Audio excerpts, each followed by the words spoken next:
All right, everyone. We are live with Rachelle Hedrick. How are we doing today? Good. Real good. Thanks for taking the time to join us. Not too far away from us, a good little bit, but down there in West Virginia. So it's nice to have someone somewhat local to us to chat with. So, like I Yeah. told you, like I told you before, I got a lot of family connection in West Virginia and Southern West Virginia area into Virginia. So it's always nice to talk to somebody from down there. So. Almost heaven. Um, well, let's go ahead. And then, as always, we got the man, the myth, Mr. Ben Johnson. Yep, I'm here. All right. Thanks for joining us, Rochelle. Well, Rochelle, before we get too far in that, let's go ahead and introduce yourself and kind of talk about what all you have going on. Okay. This is I don't know. I don't even sometimes people are like, "Oh, where do you live? What do you do?" And it's I wear many hats. I grew up in Pennsylvania, but like right in the corner, so I was surrounded by West Virginia. I went to school for graphic design. That's like I always say that's my Yeah. field, graphic design. I met my husband in 2007 and moved down here to West Virginia in Cabins, West Virginia. Ironically, Josh's family owns Smokehole Caverns and Log Cabin Resort. So we actually own a cabin that's open year round. You can tour. We do tours daily with a 26,000 square foot gift shop. And my sister-in-laws run a boutique inside the gift shop. So it's very big and you can spend hours in there. Yeah. Come from all around the shop. And it's really, really pretty. And we have like gem mining for the kids and mini golf. And then we have log cabin rentals, cottages, RV sites, and other houses. And it's all riverside.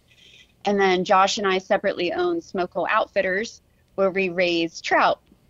And we made a trout pond for the kids, Yeah. but how we can't keep the adults out there. So it's open to the public. You don't have to be staying here to fish. So it Awesome. keeps busy. Yeah. I'm the fish filleter. So I clean the fish. Josh, he does a lot of fly lessons and Okay. guided catch and release in our trophy trout area. So we have a spring creek where we have trophy trout. We do all catch and release. And then, as if I could fit anything else in, I work at DSG, which is doing something great. It's a women's apparel line, and I love it. It's so Yeah. great getting to like do things that mix your hobbies with your work, and so Exactly. love it, love it, love it.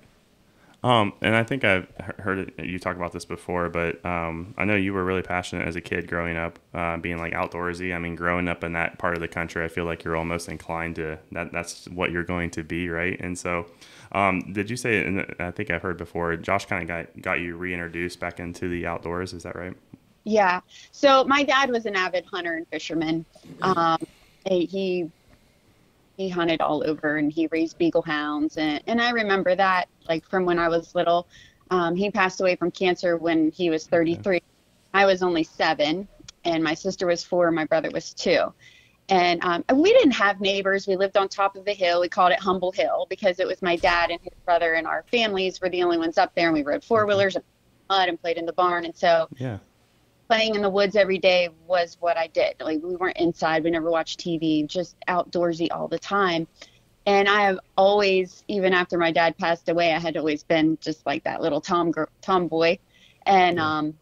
I had asked boyfriends to take me hunting, and it was, oh, that's guy time. And my first date with Josh, we went fly fishing, and I caught like the biggest trophy trout in our spring. Which he didn't That's tell me. awesome. I was like looking at a picture years later, and I was like, "How did you tell me I caught the biggest fish?" He's like, "I didn't want to make your head too big." And That's like a smart man.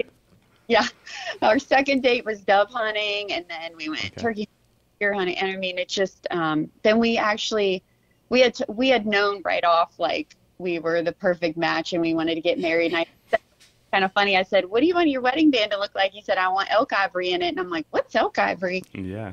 And like elk have Yeah. two teeth, and so I'm like, "Well, how are we gonna get that?" And well, we gotta be in the draw, and then we'll go kill an elk, and I'll make my wedding band. I'm like, "What if we don't draw for like 5 or 6 years?" And he's Sorry, like, honey. "Well," Sorry, honey. like a month later, he comes into the kitchen and he's like, "Honey, we drew New Mexico for elk," and I'm like, No, "Oh, no. like, we could get the elk ivory for your ring. He's like, it was meant to be, babe. It was meant to be. It was meant to be for sure. What, like, do I have to take a gun? He's like, no, I put us in for archery. And I had not even, because we had just been dating, like, I don't even think we were together for a year at this point. And so I said, I don't even have a bow. Like, what? He went and bought me a Matthews Ignition, which was a youth, and I shot it for 2 months before we went. And I ended up shooting my elk at 7 yards. We walked 36 miles in 3 days, and we like spiked back in. It was 16E, and I had blisters on both my heels this big with blisters inside my. And I never said anything because I didn't want to be like that girl in camp that's like complaining the whole time, you know. And so after I killed my elk, I said, you know, like, oh man, like, you know, this is awesome. I can't wait to get back to the camp and take my boots off. And they're like, yeah, no, I got blisters. That's so awesome. I look of it and people get to the page of my blisters and they're like, that's awful. So yeah, that's awesome. Instead of like, you know, hunting the next 2 days with him, which he got a giant elk the 5th day, but I stayed in camp and I planned our whole wedding on these like little cars. That's awesome. That's awesome. I wonder how many weddings are planned in the elk base camp at New Mexico. Probably not very many. No, probably not. But no, that's like such a great memory for me. Even haven't drawn New Mexico since 2008. So yeah, it's still like one of my. I mean, we've been all over the world and done some really awesome stuff, but that's has to talk. Yeah, first best memories. Well, and New Mexico is a super hard state to draw too, so it was like it really truly was meant to be. I mean, it's like New Mexico and Arizona. I mean, those are like super. That's like trophy 400 plus potential all day long, and so yeah, that's awesome. That's awesome. I mean, Mexico, you don't need points. It's just random draw. Arizona, points, and Josh threw Arizona this year after 18 points. Yeah, that's crazy. Going in September, for elk, and he's like so pumped. Yeah, that point system thing, I mean, we've talked about it in other podcasts before too, but I've been putting in for Wyoming mule deer and antelope for the last 4 years, and even with like 3 points this year for antelope, I got nothing. I mean, there was like no. I mean, I probably could have wasted those points and got like a 0 point unit or anything, but I didn't want to like. You work so hard and you pay money to do this. Like I didn't just like want to throw them into the wind, you know, and it's hard, especially when you start factoring like point creep and how things have been changing. And it's, we could go down a rabbit hole on that stuff for sure, but we got our cool stuff to talk about. So, but I want to dive into another adventure of yours. So I in doing my research and kind of building up this, our questions and conversation with you, I heard that you raise hounds. Is that still inaccurate? Yeah. Okay. My husband, he's done that his entire life. Sucked me right into it. And we have around 20 bear hounds, and they're mostly like English red tick, red bone, black and tan. And he is a bear hunter through and through. And he's awesome. Yeah, he puts a lot of miles in with those dogs, and they're just like our kids, you know. I wouldn't say we have like a lot of favorites. They're all just, you know, we have our oldest dogs, I would say, are our favorites. Oh, yeah. Yeah, of course. Yeah, they get spoiled a little bit more than the others, but they work harder. And so, but we have like some great puppies coming up. I named one Crush, and I'm just like, I'm so excited for this season. Actually, they took our early season away because of mange, and the mange so bad, and our numbers are down. So September we will probably just train, and then we have a season in October where we hunt just for a week, and then most of all of December. Yep. Yeah, actually, and I had kind of mentioned it a little bit before we even got started recording, but Nate Wood on our IT team, he kind of heads up our customer service for our online sales. He's actually headed down in October as well. It was between, I think, he's like, I want to do a black bear hunt. I just got to find. He was looking at Wisconsin. I think he ended up just settling on West Virginia just based off like being closer too. But he's headed down in October. So I was like, well, I'll make sure I tell her about it. So maybe we can get some tips for you because it'll be his first time. And so he's very excited. They're on the mountain. Yeah. I know, unfortunately, in West Virginia, you're not allowed to guide for bear. Yeah. Josh actually goes over to Virginia because we're not far from the line, and he guides over there. outfitter, but in West Virginia, we just go with our friends. And the great thing about running hounds is you could be 2 years old or you could be 90 years old. It doesn't. And every part of that hunt is important. Like there's days where I just want to walk the mountain with Josh. I just want to be with him and be in the action and be under the tree. And he doesn't have anyone else to be the truck girl. And he's like, you gotta be the truck girl today. And I'm like, I'm not going if you're gonna make me sit in the. But it's just as an important role. Like you could be sitting there all day just listening to the radio, what's going on, and you're like trying to picture in your head all this activity of what's going on, and then all of a sudden the dogs are 2 miles away. They're getting ready to cross the highway, and you're like throwing it in reverse, flying down this back on the highway, and you're chucking dogs into the truck because, I mean, there's times where they cross the road they could get hit, you know. And I bet. Our group that we have is so large that you've got people in all kinds of areas. We're all spread out. So when the dogs are when they're not supposed to be or in a dangerous area, we've got someone to pick them up and put them back where they need to go. So, yeah, it's a big team effort. You don't want to embarrass yourself, for sure. Yeah, you know, and I think it. Like two parts here. I mean, it just makes you truly appreciate the way people used to do it with dogs, you know, 100 years ago, where you didn't have Garmin's hooked up to every dog to know exactly where they are. I mean, could you even imagine trying to run 20 dogs? Like, I know now, are yours like on trail? Are they barking when they're on trail, or did they bark? Because I know there's a difference there. Our dogs really only bark when they have scent. So we'll put there's really like a science to it. You put your best dog out, you know, your lead dog, and then he'll go off trail once in a while and just sniff around. Then you watch your Garmin. If he's going 200, 400, 600 yards, then you want to put the rest of the pack in because then you want a bear, and then just listen for him barking. When they bark, they've got scent. So. Okay. Yeah, because I think it was I think Clay Newcomb has a lot to do with trying to really bring this back up into like the national scene as of lately. But I think he had an episode where he was talking about different, you know, dogs that are silent. And back in the day, you know, your dogs always had to bark because that's the only cue that you had that they were even still there. And so, you know, growing up reading a Red Fern, man, that just gets people excited to have trailing dogs. I want to. You kind of touched on it a little bit too, but let's stay right there for a minute, and let's kind of dive a little bit deeper into Smokehole. So, as someone that kind of lives out of state, and you know, obviously West Virginia is a huge tourism area, especially now that you have all the national park system created with New River Gorge and etc. So you're probably going to see a lot more influx of people. And I know I heard you say that COVID definitely amped up the busyness for you guys with trying to get people outside. You know, as someone coming there, like what can I expect, and kind of what's the overall thing of just like your particular part of the resort? So our area has like millions and millions and millions of acreage of national forest. So Dolly Saw is like right in our backyard. I can look at the North Fork Mountain right out my window, which is 22 miles of trails. And I think I mentioned to you before I have my shuttle. People are constantly hiking and biking those trails all the time. This area is well known for trout fishing. We're on the North Fork of the South Branch of the Potomac, which is a big mountain.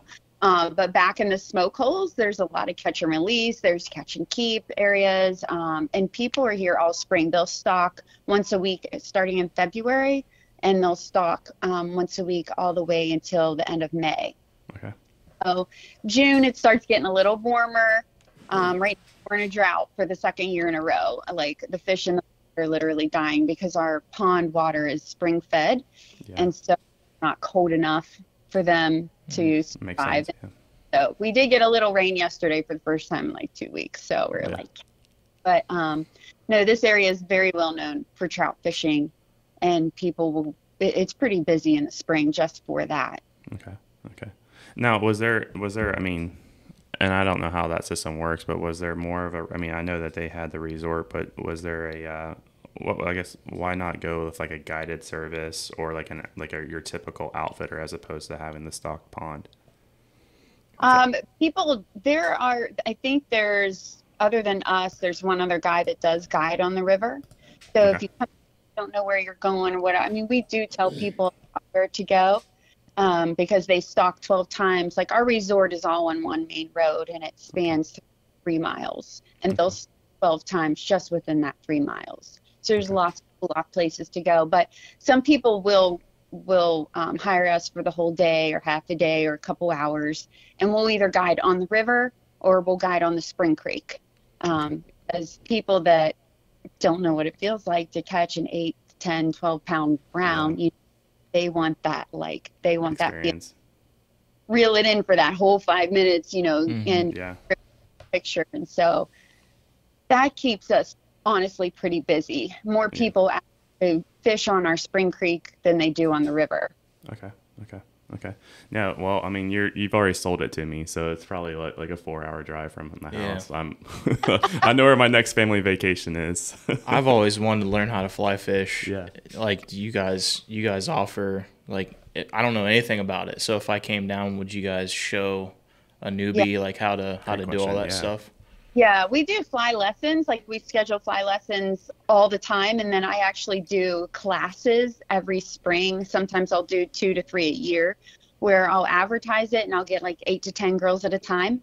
And they'll come down and they'll all stay at my house, a fairly large house where I've made it to where people can come for shooting schools, fly lessons, things like that. Or, bear season, our house is always full. And so I'll cook for them the whole time, and then we teach lessons, and then they fish, and I'll take them up on the mountain, on a 4-wheeler ride, or I'll take them through the cave and let them shop a little bit and just kind of get a real feel for like what West Virginia has to offer, because it's just so aesthetically beautiful. And everywhere you look, your jaw's just dropping. It's just like walls and cliffs, and it's just really cool. It's really cool area. It's for sure.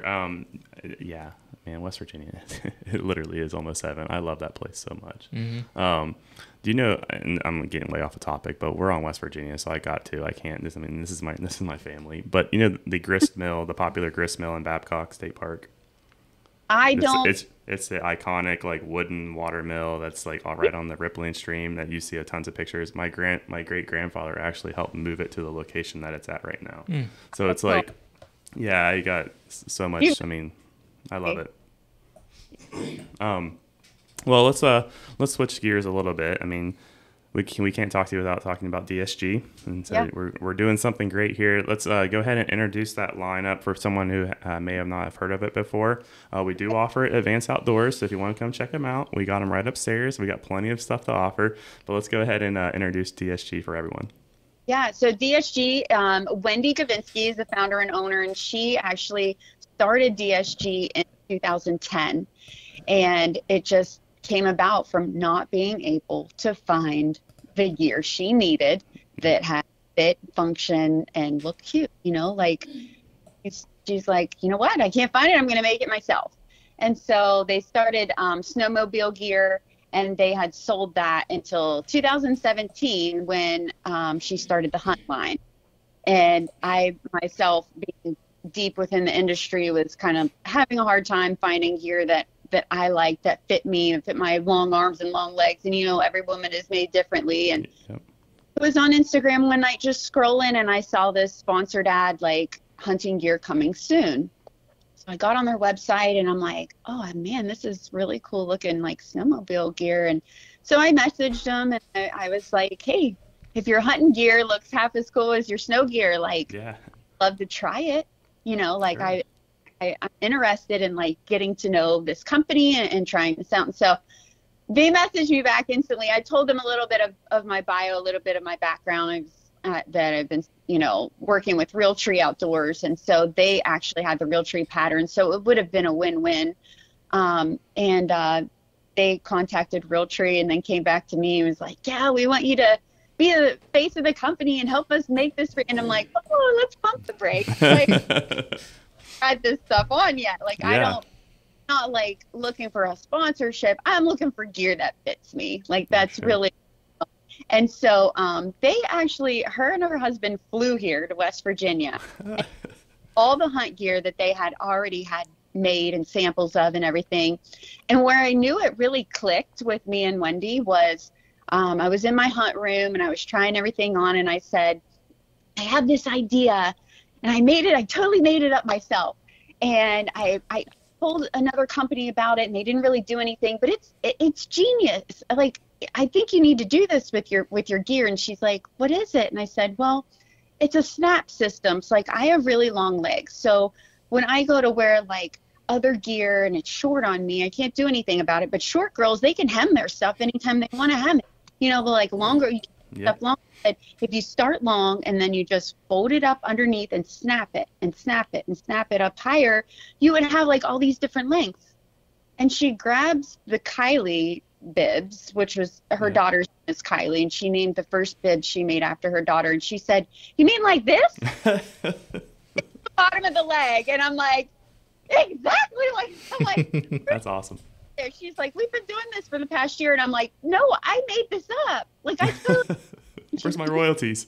And I'm like, all right, we're on the same page here. We're on the same page. So for the first year, usually you get these camo companies and they come out. It's basically a men's company that it shrinks that they say, but they got one jacket and one pant or a glove or a hat or something that's their women's line.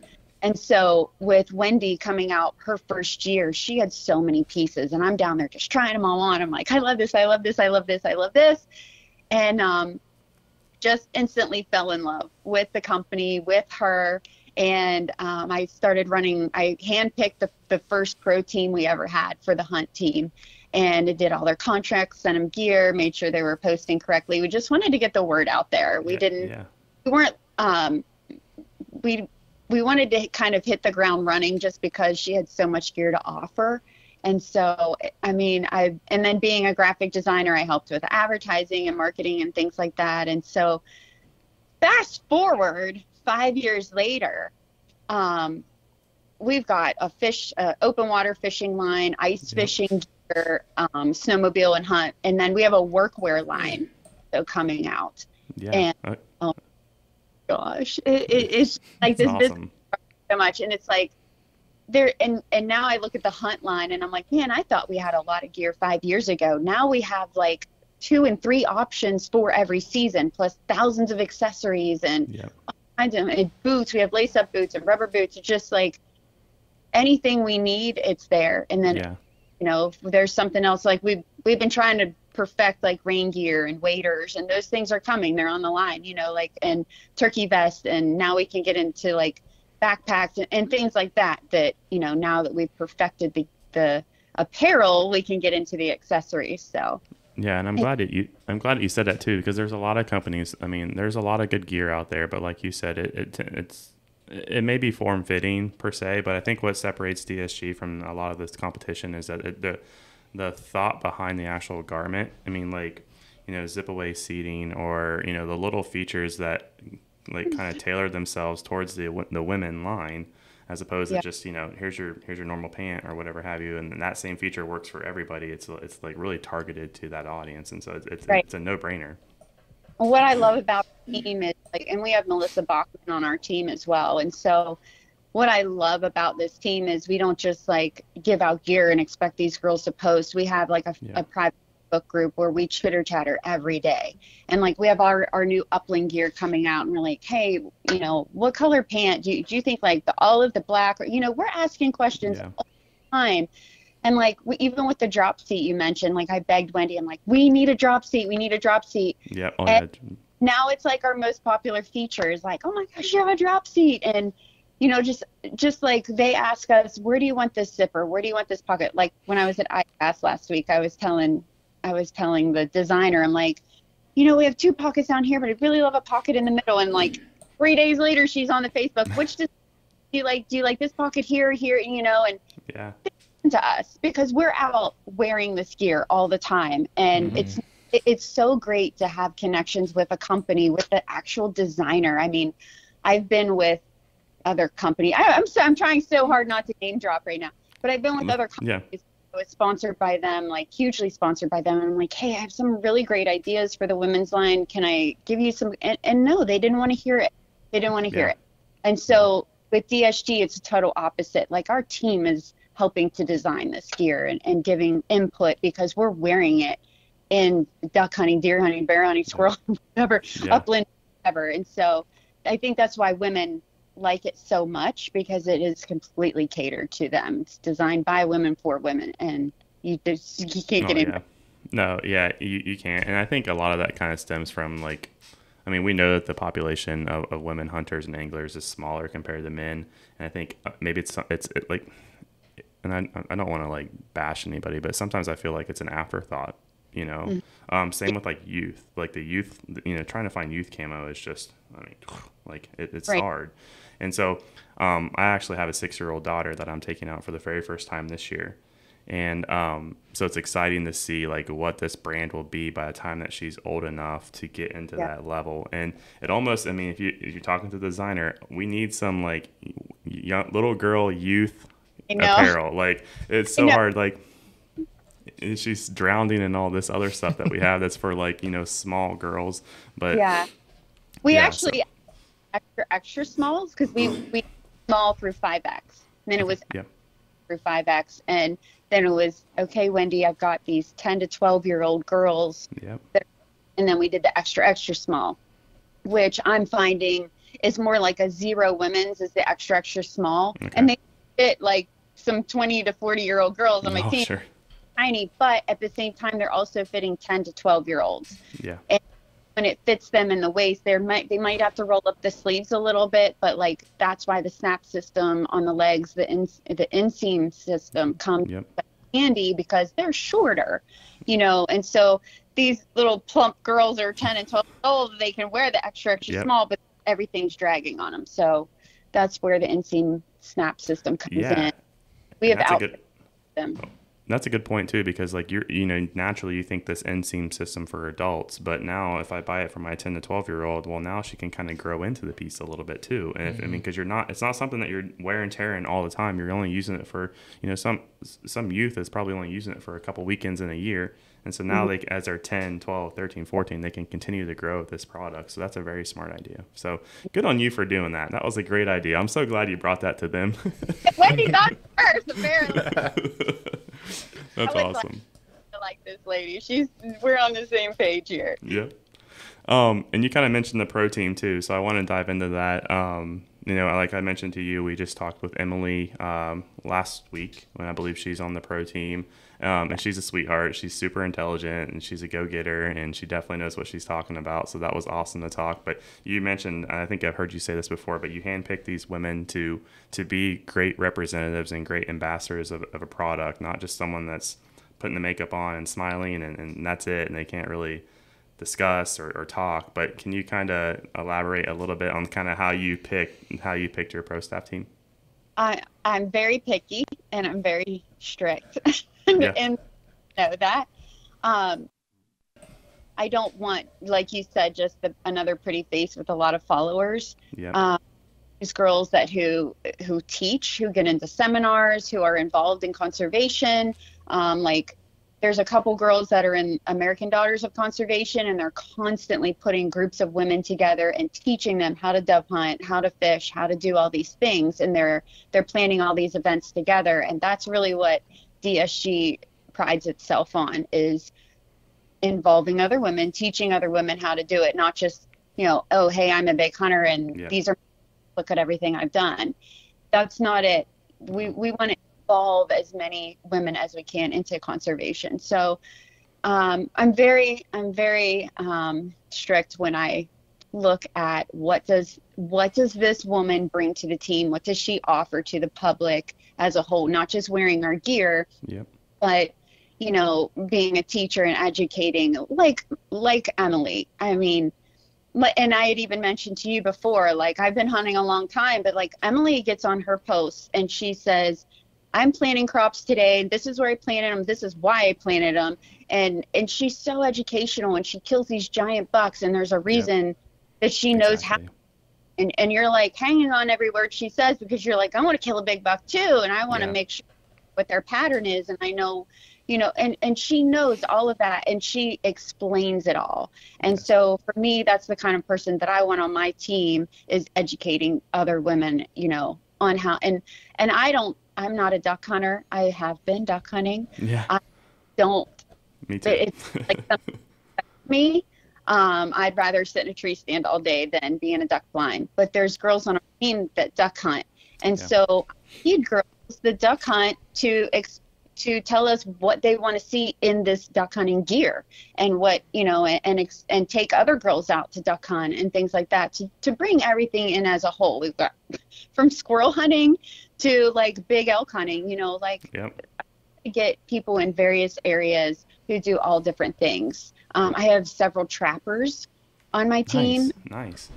I've never trapped before, but just watching them, I'm like, this is so interesting, like how they do this, and like and they're educating me as well. So I know that they're educating our audience, and so that's just kind of and the mothers. I have so many mothers on my team, and I'm sending their little girls gear when they hit like the 10-year age. I'm like, let me send you some stuff for your daughter too, and then they do the mommy daughter hunts. And it's just like, oh my gosh. So like for Mother's Day every year, I'm like grabbing all these photos from all these moms on the team, and I'm posting. It just like completely melts my heart that they get to share that with their children and get them into it too. Oh, and it's so special. Yeah. No, and I definitely, like I said, I mentioned my daughter Reagan.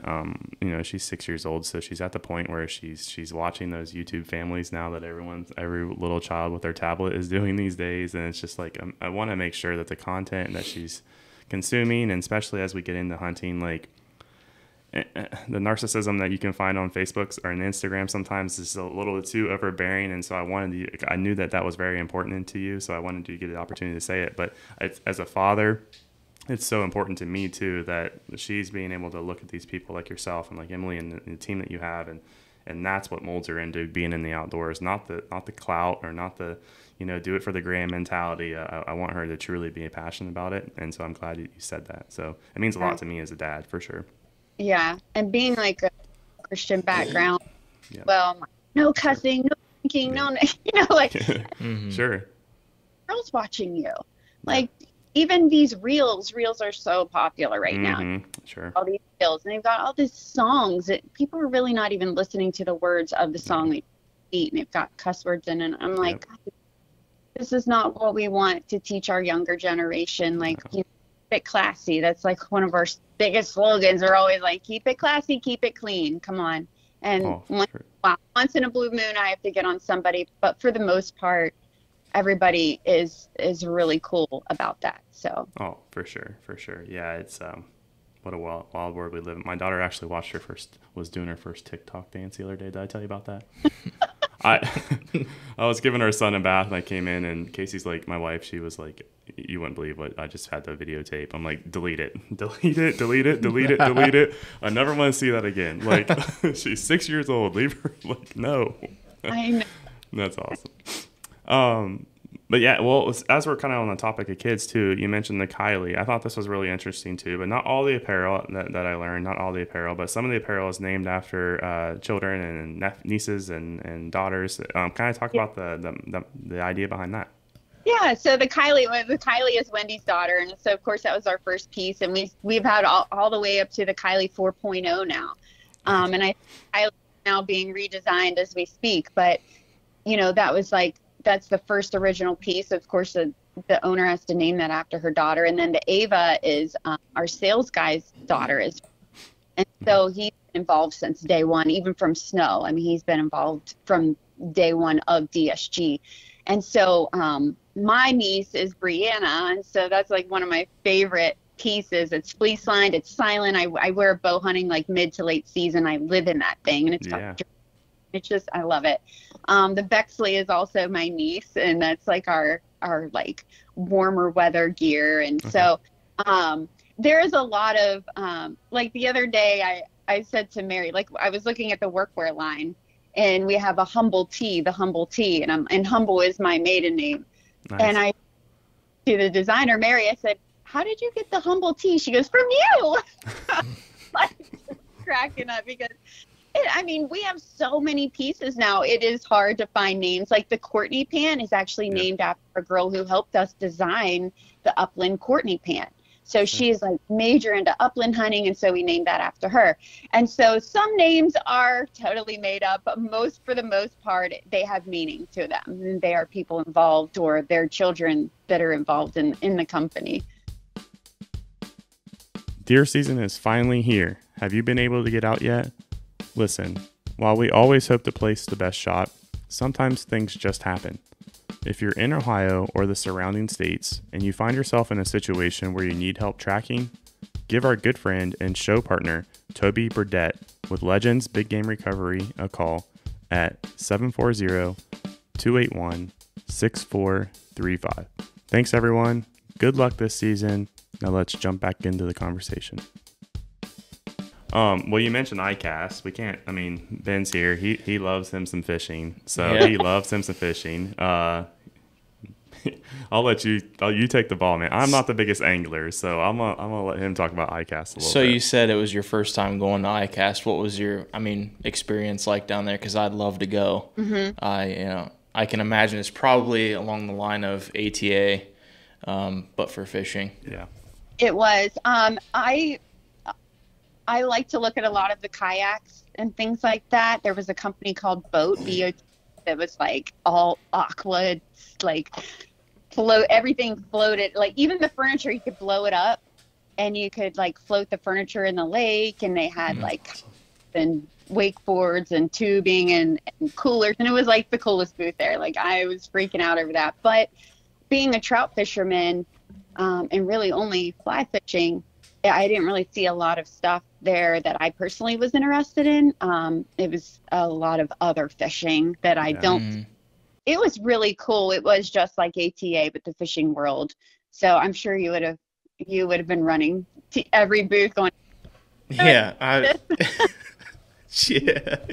I'm actually surprised they didn't have a lot of fly fishing stuff there because fly fishing's on an uptick. Oh, for honestly, sure. like there's a lot of new companies coming out and a lot of people really getting into it. It's kind of surprising that they didn't have a bunch of stuff for fly fishing in there. I am kind of surprised that there's no fly fishing stuff there too, because I know it's in Florida, but even still, man, like that's people fly fish for peacock bass and all kinds of stuff down there. Bass, those are the coolest looking fish. Yeah. So Ben, he's not mad at me, but my wife and I went to Fort Myers Beach, which, as you know, is a huge fishing section of Florida. I mean, the whole state is, but Fort Myers. And he was like, "You got to go for peacock bass." I'm like, it was our 10th anniversary, so I'm like, man, I don't know if I could sneak away for a half-day guided trip to go fish because my wife does not care about peacock bass. She wants to lay out on the beach and drink margaritas. So. Yeah, you got to do. I mean, it was your your trip for your anniversary. I wasn't. We'll save that for the next time we go down. Yeah. Redfish too. Like red fishing is huge down there, and a lot of guys are trying to get them on fly. You know, I'm shocked that they didn't have a bunch of fly fishing stuff. They may have had a section. Maybe I just didn't walk to. There was maybe like styles I didn't get to, but I just didn't really see a lot of it. I'm glad we were talking about the fly fishing aspect a little bit too, because we had Tony Ruffing. He's the chairman of the Ohio Backcountry Hunters and Anglers, which I'm sure you're familiar with the BHA group, but they actually just did an event. You talk about like your ambassadors and people. There's a new uptick right now with women fly fishermen. And they have like this whole little like group of people, and they did like river cleanups and stuff. It was really interesting to see. So like you said, it's definitely on the uptick. I think. I mean, I think a lot of that nostalgic kind of stuff. I mean, fly fishing's been around for a while, but like, you know, when you think of like a Montana or you think of a West Virginia or Virginia, like you just think of those iconic scenes of what's the movie that River Runs Through It? Yeah, River Runs Through It. Yeah, so it's like everyone wants to be, you know, why am I blanking? Brad Pitt. Thank you. Everyone wants to be Brad Pitt. Actually, that was on Outdoor Channel the other day. Yep. the kids were at least they weren't too thrilled about watching that. That and Jeremiah Johnson. I don't know why I can't get them to sit still and watch that long enough. So we went classics. So all right, so let's kind of talk about this here a little bit. So obviously we want to get more women into the sport. I think there was a statistic that I think I've read, and I heard you say it too, but I think the industry right now holds about 20 to 25% women, if I'm not mistaken on that. I mean, give or take. But as an ambassador, if you will, I mean, I definitely see you as an ambassador for women in the sport. You know, what do you think our sport, whether it be fishing or hunting or whatever have you, what do you think what do you think we need to get more women involved? Or do you think that we're good now and we're kind of on a trend? I think with social media, it really helps. Like, I was going to say, like, when I was fly fishing with my husband in 2008, I was the only woman I knew that fly fished. Sure. Then once social media got more and more and more popular, I was seeing a couple girls fly fishing here and there. But I feel like what I do as having fly fishing groups come and fly fishing classes, it's gotten tons of girls. And a couple girls that want to take my class twice. Like, I had such a good time, I want to come back. I'm like, you're not paid to take a class. Yeah, I don't care. And so a lot of my friends who I'm not charging for classes, they want to come down. I want to come hang out for the day, and I'll just teach them a couple tricks and tips. Before I know it, they're out buying their own gear, and they love buying their own flies and doing all that stuff. So, like, I think it was a couple years ago, Vance Outdoors had like men's dinner, and I came and spoke to that, and there was a guy teaching like how to use a crossbow crossbow, and how to set trail cameras and how to check your trail cameras and how all the trail cameras talk to one camera so you don't have to go around, and girls need educated on that, and they want to do things that other girls are doing. And so when you're pushing the outdoors like that and you're making it look super cool and super fun, other girls are going to pick up on that. I want to go. There's so many, there's Sisterhood of the Outdoors, American Daughters of Conservation, that have these huge groups of women. They're constantly asking women in, and they're giving them options to go on hunts and fishing trips and all kinds of things. And you can sign up. They're not free, obviously. Nothing's free anymore. But, they're discounted because these outfitters want to get more women involved. And there may be women outfitters like me who I discount my classes so people can afford to come and do it. But you get people at one time, and it's worth your while.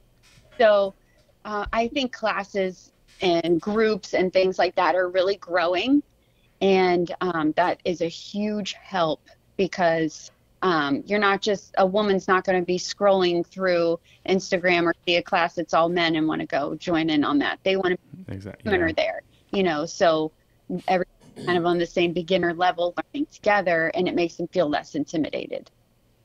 Mm-hmm. Oh, for sure. And that all kind of stems back to like how you pick your staff and how you want them to promote the brand, and the education part of it is huge. We did that event. That was 2019 when I think when you were there. It was probably pre-COVID, and then it's so funny, everything's pre or post-COVID, right? And then so we did the one last year as well, and we had Dan and Jackie Wells, which is a local couple that we had on the podcast too. And the reason why I'm bringing that up is because I also feel like the whole like knowing where your food is coming from, or providing the meal from your family, like Mindy on our team, she's really into knowing where her food comes from. She wants to be able to harvest an animal so she can feed her family. And we had that couple up here, and they solely basically eat nothing but their red meat is venison, or whatever they catch, cook, or kill. And they rarely buy chicken, I think she said. Every once in a while. Yeah. But most of the time, their boys hunt too, and the whole family helps to provide for the year. Yes. And she came to the Hunting Women Keeping It Wild event solely to talk about providing food, for the family, how she likes to cook and how they go together as a family and hunt and all that stuff. It was really cool. Yeah, she's fantastic. The couple together is fantastic. They have a squirrel dog named Boone. I can't wait to get behind him this year. This will be his first full season, I think, getting after it. So that's going to be so fun. But they're just sweet people. And this year, we're talking to some people right now. We have it coming up. It's October 15th is the day that we're having that. So stay tuned for details on that, because we'll definitely be sharing that and promoting it. But it's events like that, I think, that make a huge difference, to try to help grow the sport and just give people the comfortable environment. Yeah. And it's not even necessarily just hunting and fishing. Even from, some of our situational awareness classes that we have with Linda Wilson and firearm safety, especially now that we're, a constitutional state, and, everyone's carrying. It's like, you got to make sure these people are comfortable. And I don't know what'd be more intimidating as a woman than going to a firearms class and being the only woman there. I feel like that would be extremely intimidating. So I have firearm classes here, and a couple of them, and it's awesome. And so it's nice because you're using different calibers of guns. You're learning how each one works, and everybody's hitting the target. You're doing. You got to keep it up though after the class. Like a lot of people come to the class and like, oh, I didn't go shoot afterwards. And then they don't feel comfortable carrying. But if you want to carry, you have to practice with your gun and feel comfortable. So if you are in an emergency situation, you know how to handle it correctly. You're not, sure. How do I, you're panicking just as much as everybody else, but the more comfortable you are with your firearm, that's the goal. Oh, for sure. So what do we have looking forward to this year? I know you're probably doing a lot more at Smokehole, but do we have any fun trips? I know you've been able to go to some pretty cool places. What's Rachelle looking at for 2022? Yeah, it's funny. I was looking down through my Instagram because now you can pin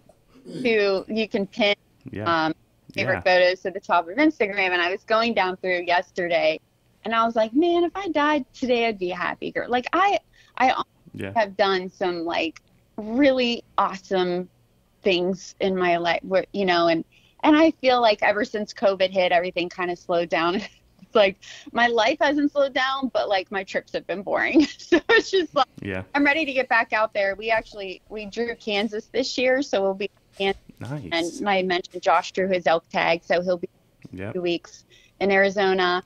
And then we're actually going to Mexico in March for ocellated turkey.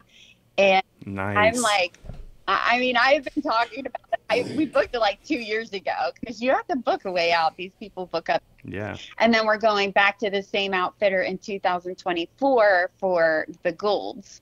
And so I'm really you're getting close to that slam passport and everything, but I'm ready. Yeah. Like I feel like we just hunted all over and then we started working on our house, which was like a 7-year project. And then we're like, oh, we got to save money for our house, finish our house. And I don't know if you it's really dark back there, but I've got like a lot of animals in here and my red stag from our hunting moon and a bunch of different animals. But awesome. Finally getting those in place and it's fun. And I have my mountain lion up here. It's really high. I can't show you, but it's just when I wake up and I'm having my coffee and it's just those memories, flooding back and just like I said, mixing your hobby with your work is just the best ever.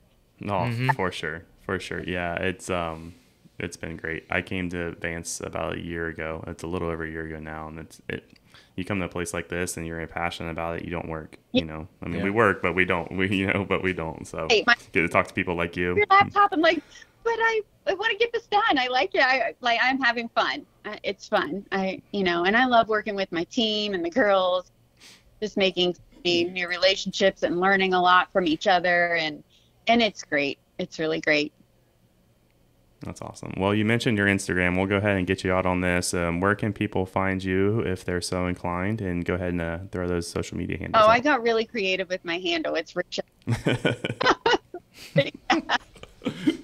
Oh, no. Yeah, mine's Rachelle Hedrick is my personal Instagram. DSG Hunt is the DSG outerwear. So we have the DSG Hunt, DSG Fish, DSG Heat, and now we have DSG Workwear, which we don't have anything posted on there, but the page is made too. And then there's Facebook pages for DSG outerwear as well. But the Smokehole Resort is smoke.hole.resort. Smokehole Outfitters is just straight fishing is the smoke_hole_outfitters. So, yeah. Okay. Perfect. And we'll link, as always, everyone, we'll link that stuff down in the show notes. So or the YouTube description, if you want to catch that, we'll leave a link for you. I'm excited about it. I'm going to go straight home this afternoon and tell my wife that we have an excuse now to go to West Virginia if we didn't already have one. Actually, I'm trying to get Ben to, we may go on a suburban DC whitetail hunt in Virginia. So if I go that way, maybe I can kind of go down and around, and then we'll come that way. You probably may go right past me. Yeah. Potentially. A couple episodes ago, we had some guys that hunt right there in the DC metro area for whitetail management and early deer population management, and so they've offered us to come down. So we may have to sneak over there and peek it out or check it out. So yeah, it's about awesome for me. I think you guys are you're really not I don't think you're that far, maybe 4. Yeah. Yep. And like I said, I think I'm about 3.5 from the Bexley area where my grandparents are from, and so it's not too much. I mean, it's not that south, but it's Where I live, the hop, skip, and a jump. So it's like. Awesome. Well, Rachelle, thank you for your time this morning. It's been great. If you're interested in some DSG wear, we definitely have you covered as well. So stop into any one of our locations and check that out. We have it. We have a good line of product from them. Mm-hmm. So again, thank you for your time this morning, and we look forward to talking to you here in the future. Yeah, real fun talking to you guys. Have a great day. All right, everyone, that is all we have for you today. We hope you enjoyed that conversation with Rachelle. We had a great time talking with her about her family business and the great work she and the entire DSG team are doing to create great gear for women. You may have heard us talk about the Women's Dinner event we're hosting this October at the Buckeye Lake Winery, and we still have tickets available. If you're interested in joining or want more information, visit vanceoutdoors.com/keepitwild. As always, we appreciate you guys listening. Good luck this hunting season, and until next time, enjoy the pursuit.